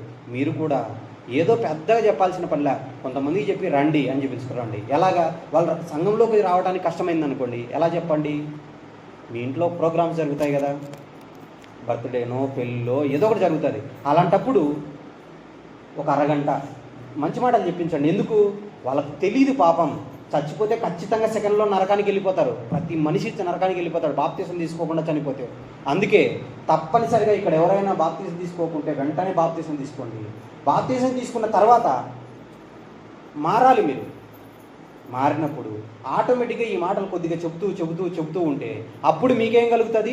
పునరుత్థానం కలుగుతుంది. యేసుక్రీస్తు వారు ఈరోజు తిరిగి లేచాడని మనం నమ్ముతున్నాం. అందుకే వచ్చి కూర్చున్నాం. అందుకే భోజనాలు అందరికీ పెట్టుకుంటున్నాం. తినేసి వెళ్ళిపోదామా? ఈరోజు మీకు గుర్తు రావాలి. ప్రతిరోజు మీ ప్లేట్లోకి అన్నం రాగానే ఏం గుర్తు రావాలి?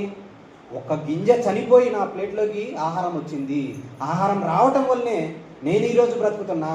యేసుక్రీస్తు చనిపోవటం వల్లనే నేను పరలోకానికి వెళ్ళటానికి ఆయన శ్రమ పడ్డాడు, ఆయన రక్తం గార్చాడు, ఆయన తిరిగి ప్రకటించాడు, ఆయనతో పాటు శిష్యులు ప్రకటించారు, పౌలు గారు ప్రకటించారు, ఎంతోమంది దైవ సేవకులు వచ్చి నా దగ్గరికి ప్రకటిస్తున్నారు.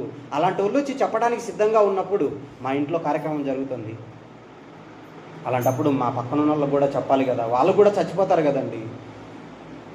జీవితాంతం మీకు గుండె ఎలా ఉంటుందో, ఒకడు దారిలో యాక్సిడెంట్ అయిపోయి పడిపోయినాడు, దాహం దాహం దాహం అని అరుస్తున్నాడు, రక్తం అంతా పోతుంది.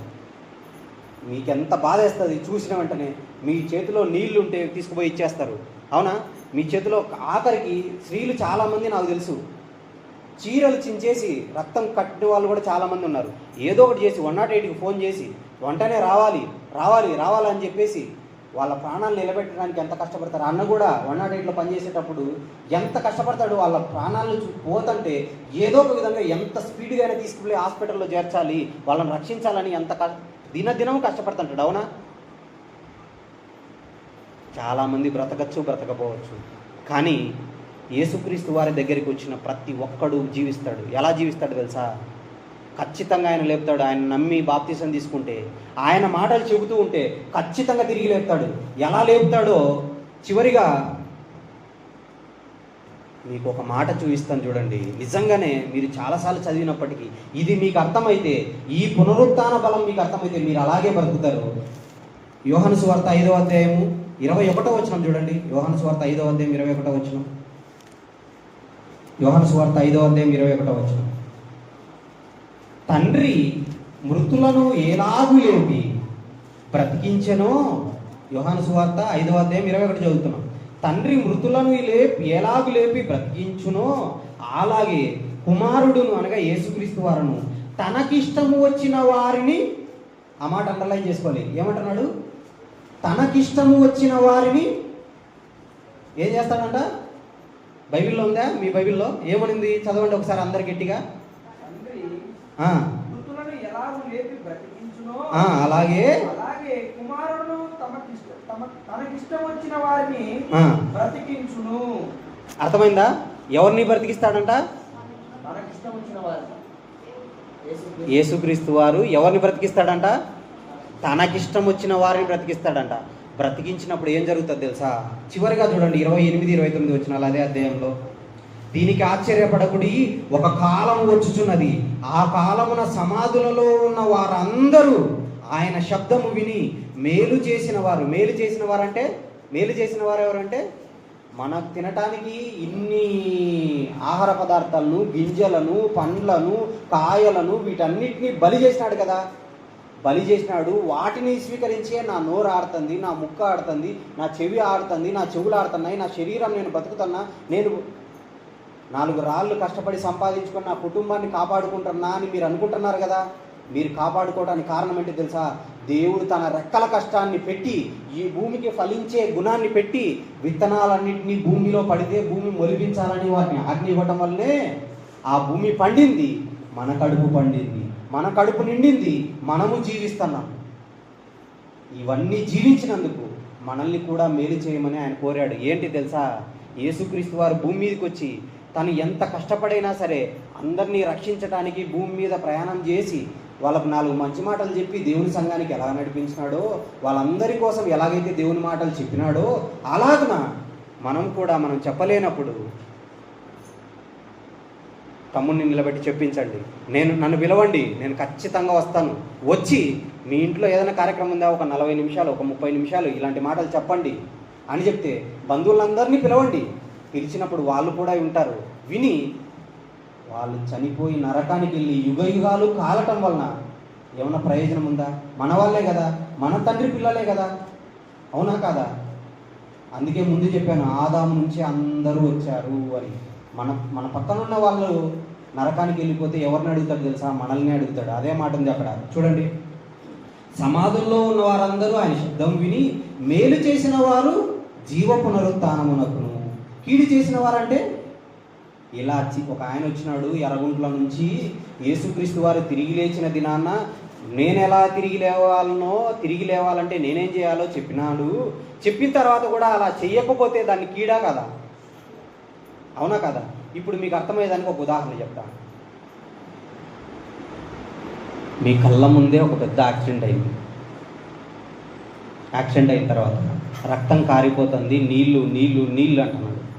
మీరు చూసి మీ దగ్గర బాటలుండి మీరు నీళ్లు పట్టకపోతే అతను చనిపోయినాడు అనుకోండి,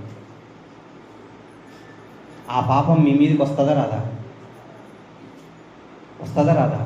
వచ్చిందంటే అలాగే మీ ఇంటి పక్కన వాళ్ళే ఎవరో మీకు సరిపోనోళ్ళే పాపం, మీ ప్రతిరోజు మీతో గొడవడే ఆయనే సడన్గా గ్యాస్ పేలింది, మంటలు అంటుకున్నాయి, ఒళ్ళంతా కాలిపోయి అరిచేస్తున్నాడు, కాపాడండి అని.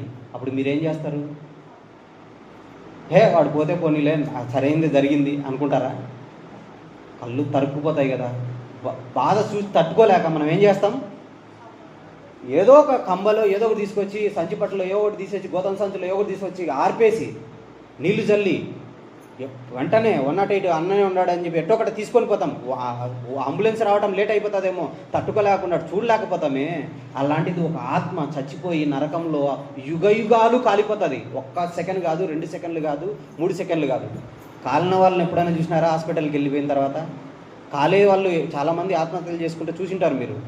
వాళ్ళ బాధ అసలు వర్ణాతీతం, తట్టుకోలేరు పాపం. అలాంటిది మన పక్కనున్న వాళ్ళు చచ్చిపోయి పాతాళంలో నిరంతరం కాలటం ఏమైనా బాగుంటుందా? వాళ్ళు అటుంచండి, మనం కూడా చచ్చిపోయి కాలిపోతాం. అదే మాట చెప్తున్నాడు, కీడు చేసిన వారు తీర్పు పునరుత్థానమునకు బయటికి వచ్చేదరు అన్నాడు. అంటే ఈరోజు ఈ వాక్యం మీ దగ్గరికి వచ్చిన తర్వాత నీళ్ళుండి చచ్చిపోయేవాడికి నీళ్ళు ఇవ్వకపోతే ఎంత తప్పో, కాలిపోతున్నవాడు కాలిపోతుంటే నీ దగ్గర నువ్వు బాగుండి నువ్వు రక్షణలోకి వచ్చి నీ దగ్గర దుప్పటో సంచో నీళ్ళో ఉండి వాడిని ఆర్పకపోతే ఎంత తప్పో, అలాగున ఈ మాటలు విన్న తర్వాత కూడా మీరు ఇలాంటి ఏ ఒకటి సంఘానికి రాలేరు, కరెక్టే, మీ ఇంటి దగ్గరే ఒక ఫంక్షన్ ఏర్పాటు చేసుకోండి, అవునా? పిల్లల బర్త్డేనో ఏదో ఒకటి ఉంటుంది కదా, చేసుకోండి. అందరం కలిసి నిలబడి మన తమ్ముళ్ళే కదా, మన అక్కలే కదా, మన వాళ్ళే కదా, తెలియకున్నారు పాపం, వాళ్ళని రక్షించాల్సిన బాధ్యత మనదే కదా. మీరు ఇలా చేసినప్పుడు ఏ విధము చేతనైనాను, ఆ మాట చివరిగా చదువుకొని ముగించుకున్నాను. ఫిలిప్పీ పత్రిక 3వ అధ్యాయము 10వ వచనం. ఫిలిప్పీ పత్రిక 3వ అధ్యాయం 10వ వచనం. ఏ విధము చేతనైనను వాళ్ళకు చెప్పినా సంఘానికి రారండి అని మాత్రం అనకండి. మీ ఇంటి దగ్గరికి వస్తారు కదా, మీరు పెళ్ళికి పిలిస్తే వస్తారు కదా, మీరు ఇంట్లో బర్త్డే ప్రోగ్రామో ఏదో ఒకటి ప్రోగ్రామ్, ఇండ్లు ఓపెనింగో లేదా ఏది లేదు, సంవత్సరానికి ఏదో ఒకటి వస్తుంటుంది కదా, వచ్చినప్పుడు దయచేసి పెట్టండి. మీరు ఇచ్చిన ప్రతి దానికి వాటిని బట్టే మీ శరీరం తిరిగి లేస్తుంది. అదే ఆ మాట చెప్తున్నాడు, ఏ విధము చేతనైనాను మృతులలో నుండి నాకు పునరుత్థానం కలగవలనని ఆయన మరణ విషయంలో సమాన అనుభవం గలవాడనై ఆయన పునరుత్థాన బలమును ఎరుగు నిమిత్తము ఆయన శ్రమలలో పాలివాడగుట ఎట్టిదో ఎరుగు నిమిత్తము సమస్తమును నష్టపరుచుకొని. ఈ మాట చూస్తే జనాలు ఏమంటారు తెలుసా, ఏమొస్తుందిరా, అందరిని పిలిపించి కార్యక్రమం పెట్టుకొని భోంచేలు పెట్టినాడు, సమస్తాన్ని నష్టపరుచుకుంటున్నాడు అని అనుకుంటారు. కానీ మీరు పెళ్లి చేసుకొని ఊరంతా భోజనాలు పెట్టినారనుకో ఏం ప్రయోజనం ఉండదు. కానీ మీరు పెళ్లి చేసుకొని మీ ఇంట్లో కార్యక్రమం చేసుకొని ఒక అరగంట సేపో గంట సేపో వాక్యం చెప్పించినారనుకో, వాళ్ళు ఆ మాటలు విన్నప్పుడు మీ పెళ్లికి పెట్టిన ఖర్చు మొత్తం దేవుడి తన లెక్కలో వేసుకొని మీ శరీరాలను తిరిగి లేపుతాడు. గుర్తుపెట్టుకోండి. వ్యర్థంగా ఎన్నో దానిలకు మనం ఖర్చు పెడతాం కదా, పెట్టమా? ఊరికి వచ్చి తినిపోతారు. తినిపోయేటప్పుడు ఏం మాట్లాడతారు, ఒక ముక్క తక్కువైతే ఇష్టానికి మాట్లాడేస్తారు, అవునా కదా?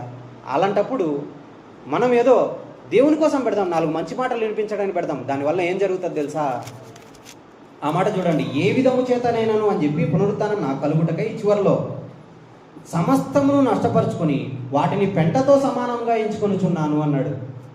ఇది మీకు అర్థమైపోతే మీ కష్టాన్ని పెట్టినప్పుడు ఆయన చివరిలో వచ్చినప్పుడు ఏమంటాడు తెలుసా? కుడివైపు ఉన్న వారిని చూసి, నేను ఆకలిగొంటిని నాకు ఆహారం పెట్టినారు అంటాడు.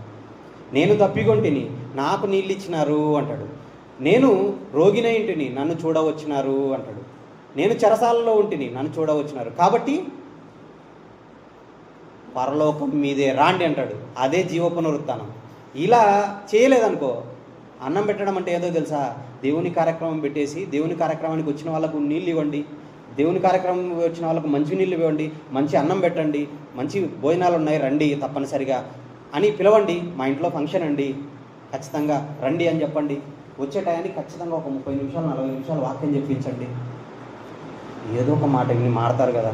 వాళ్ళు యుగయుగాలు నరకంలో నశించిపోకుండా వాళ్ళని కాపాడటానికి ఈ మాటలు చెప్పించినాడు నా కొడుకు, నా కుమార్తె ఈ మాటలు చెప్పించింది అని చెప్పేసి ప్రతి రూపాయికి 100 రెట్లు ఇస్తాడు. అది మీరు నమ్మాలి. అందుకే అది ఆయనకు అర్థమైంది, పౌలు గారికి. ఆయన సమస్తాన్ని నష్టపరుచుకొని ఏ విధము చేతనైనను ఆ పునరుత్థానము నాకు కలగాలని, యేసుక్రీస్తు వారి పునరుత్థాన బలమును నేను ఎరగాలని నేను తిరుగుతాను అన్నాడు. ఇంకెంత భయంకరమైన పరిస్థితులు తెలుసా? అలాంటి పరిస్థితులు మనకు లేవు. రాళ్లతో కొడతన్నా కూడా చచ్చిపోయినాడు అని చెప్పి బయటికి ఇచ్చినారంట పౌలు గారిని. అలాంటి పరిస్థితుల్లో మళ్ళీ ఊర్లోకి వెళ్ళేసి మారండమ్మా అని బతిమలాడినాడు. అలాంటి పరిస్థితులు మనకేం లేవు కదా. మీరు చెప్పిన ప్రతి మాటకు ఫలితం వస్తుంది. మీ నోరు మళ్ళీ ఆత్మ సంబంధమైన నోరుగా వస్తుంది, మీ శరీరం మళ్ళీ ఆత్మ సంబంధమైన శరీరంగా వస్తుంది. కాబట్టి అలా లేవాలంటే ఏం చేయాలి? యేసుక్రీస్తు వారు తిరిగి లేచిన దినాన ఆయన పునరుత్థాన బలము ఎలా ఉందో మీకు చూపించాను ఈరోజు. మీరు కూడా ఆ బలాన్ని పొందుకుంటే ఇక మీదట మీ కార్యక్రమాలు ఏవి జరిగినా, మీ కార్యక్రమాలు ఎలాగో పెట్టుకుంటారు కదా, ఆ పెట్టుకునే దాంట్లోనే ఒక 30 నిమిషాలు 40 నిమిషాలు పిలిపించి వాక్యం చెప్పించండి. వచ్చిన వాళ్ళందరూ 4 మాటలు వింటారు. రక్షింపబడే వాళ్ళు రక్షింపబడతారు. ఎలాంటి కష్టాలు వచ్చినా కూడా ఈ పనిని మనం ఖచ్చితంగా చచ్చిపోయి కుళ్ళిపోవాల్సిందే. కుళ్ళిపోకుండా మన శరీరాన్ని మనం కాపాడుకోవాలి. పరలోకానికి నిత్యము వెళ్ళి ఉండాలి, తండ్రితోనూ యేసుక్రీస్తు వారితోనూ ఉండాలంటే ఈ పనులు మీరు చేయండి. ఖచ్చితంగా మీ శరీరాలు తిరిగి లేస్తాయి, మన శరీరాలు తిరిగి లేస్తాయి. అందుకే ఈ వయసులో ఉండే వాళ్ళు ఎవరైనా వచ్చి మాటలు చెప్పడం చూసారా మీరు? లేకపోతే తమ్ముడికి ఏం కష్టము, 2 సంవత్సరాల నుంచి పరిగెత్తుకుంటా కారు వేసుకొని పెట్రోల్ వేసేసుకొని ఇంత దూరం పరిగెత్తుకుంటూ వచ్చి మిమ్మల్ని ప్రేమించినాడు కాబట్టి, తమ్ముడుగా భావించినాడు కాబట్టి, మీరు అన్నలుగా అమ్మలుగా అక్కలుగా నాన్నలుగా ఇలా భావించినాడు కాబట్టి ఇంత దూరం వస్తున్నారు. మిమ్మల్ని అందరినీ అలా భావించబట్టే మేము వస్తున్నాం. మీ నుంచి ఏదో మేము ఆశించి రావట్లే. మనమందరము అన్నదమ్ముళ్ళం, అక్క చెల్లెళ్ళం కాబట్టి, మీరందరూ ఏ క్షణాన మరణం కబలిస్తుందో తెలియదు కాబట్టి ఆ మరణం లోపే మీరు మారి ఇలాగ బ్రతికినప్పుడు ఖచ్చితంగా యేసుక్రీస్తు వారిని తిరిగి లేపిన దేవుడు మిమ్మల్ని కూడా లేపుతాడు. అదే మాట చదువుకున్నాం. దేవుడు తనకిష్టమైన వారిని లేపి బ్రతికించినాడు. యేసుక్రీస్తు వారు కూడా ఆయనకిష్టమైన వారిని తిరిగి లేపి బ్రతికిస్తాడు. మేలు చేసిన వారు జీవ పునరుత్థానానికి వెళ్తారు, కీడు చేసిన వాళ్ళు తీర్పు పునరుత్థానానికి వెళ్ళేస్తారు. ఆ తీర్పు పునరుత్థానానికి వెళ్ళిపోకుండా మేలు పునరుత్థానానికి మీరు రావాలని కోరుతూ ఈ మాటలు చెప్పి నేను ముగిస్తున్నాను. చిన్న ప్రార్థన చేసుకొని ముగించుకున్నాను. ప్రేమస్వరూపుడు ఒక మాట అన్న తండ్రి, మమ్మల్ని ప్రేమించి సజీవ లెక్కలో ఉంచారు, మంచి మాటలు నేర్పించారు. పిల్లలు విని ఉంటున్నారు తండ్రి. మీ కుమారుడు ఈ భూమి మీదకి వచ్చి బ్రతికి మా పాపంలా అందరి పాపంల కోసం ఆయన బలి అయిపోయి మమ్మల్ని అందరినీ పరలోకానికి చేర్చడానికి ఈ శరీరం గాలనక ఎండనక వాననక తిరిగి అనేక ప్రాంతాల్లో ప్రకటించాడు. తర్వాత శిష్యులు ప్రకటించారు, సంఘం ప్రకటించింది, పౌలు గారు ప్రకటించారు. ఆ వాక్యం మా దగ్గరికి వచ్చింది. మేము కూడా విని విడిచిపెట్టి ఏదో ఇంటికి వెళ్ళి కాలక్షేపాలు చేయకుండా మా ఇష్టానుసారంగా మేము బ్రతకకుండా మీ కుమారుడు ఈ భూమి మీద ఎలా బ్రతికాడో, ఎలా నేర్పించాడో, పునరుత్థానం కలగాలంటే ఏం చేయాలని నేర్పించాడో, మేము కూడా చనిపోయి భూమిలో పాతి పెట్టబడి తీర్పు పునరుత్థానానికి వెళ్ళిపోకుండా చనిపోయి తిరిగి లేచి జీవ పునరుత్థానానికి వెళ్ళాలని కొన్ని మాటలు ఆలోచించుండగా ఆలోచించిన మాటలను బట్టి వారు నడుచుకొని తమ జీవితాలలో తప్పనిసరిగా మీరు అనుగ్రహించు పునరుత్థానం, మీ కుమారుడు వచ్చినప్పుడు తిరిగి లేచి నీతిమంతుల పట్టీలో ఉండి కుడివైపున ఉండి మీరున్న ఆ పరలోకాన్ని నిత్యము జీవించగలిగేలాగా, సంతోషంతో అనుభవించేలాగా స్వతంత్రించుకునే భాగ్యం ప్రసాదించమని మా ప్రయాణం అంతట్లో తోడునెడుకొని ఇక్కడికి నడిపించారు. మంచి మాటలు అనుగ్రహించారు. మరలా మేము క్షేమంగా వీరందరితో కలిసి ఆనందించి భోజనం చేసుకొని మరలా తిరిగి ప్రయాణం వెళ్తుండగా మీరే తోడునెడగండి. మీ చిత్తమైతే మీ కుమారుని రాక ఆలస్యం అయితే మేము బ్రతికి ఉంటే మరొకసారి మీ ప్రియమైన పిల్లలతో కలిసి మంచి మాటల్ని ఆలోచించగలుగుటకును మరిన్ని మందికి మీ మాటలు చెప్పి అనేకులను మీ వైపున తిప్పగలుగుటకు శక్తి సామర్థ్యాలు దయచేయమని సంఘానికి వచ్చిన ప్రతి ఒక్క బిడ్డను జ్ఞాపకం చేసుకోండి. ఇలాంటి పనుల్లో ఉంటుండగా వారికి ఎదురవుతున్న సమస్యలు, ఇబ్బందులు, తండ్రి ఆర్థిక సమస్యలు అయితే, మీ అనారోగ్య సమస్యలు అయితే మీ వాటన్నిటి నుంచి మీ ఆదరణ దయచేయండి. దుష్టుల నుంచి తప్పించండి. శోధనలోకి దాకా తండ్రి మీ యొక్క సన్నిధానంలో మీ సన్నిధిలో నిలబెట్టి బలవంతులుగా నిలబెట్టమని, ఎన్నో శ్రమలు ఎదురైనా కూడా వాటన్నిటిని అధిగమించి మీరున్న నిత్యరాజ్యంలో చేరుకునే భాగ్యాన్ని ప్రసాదించమని సమస్తాన్ని మీ చేతులకు అప్పచెప్తూ చిన్నలు మొదలుకొని పెద్దల వరకు కుటుంబాలుగాను వ్యక్తిగతంగాను వారికి ఎదురవుతున్న శ్రమలన్నింటిలోనూ సమస్యలన్నింటిలోనూ మీ కృప మీ ఆదరణ దయచేయమని ప్రాధేయపడుతూ ఈ ప్రార్థన క్రీస్తు వారి శ్రేష్టమైన నామంలో అడిగి వేడుకొంచున్నాం తండ్రి. ఆమేన్.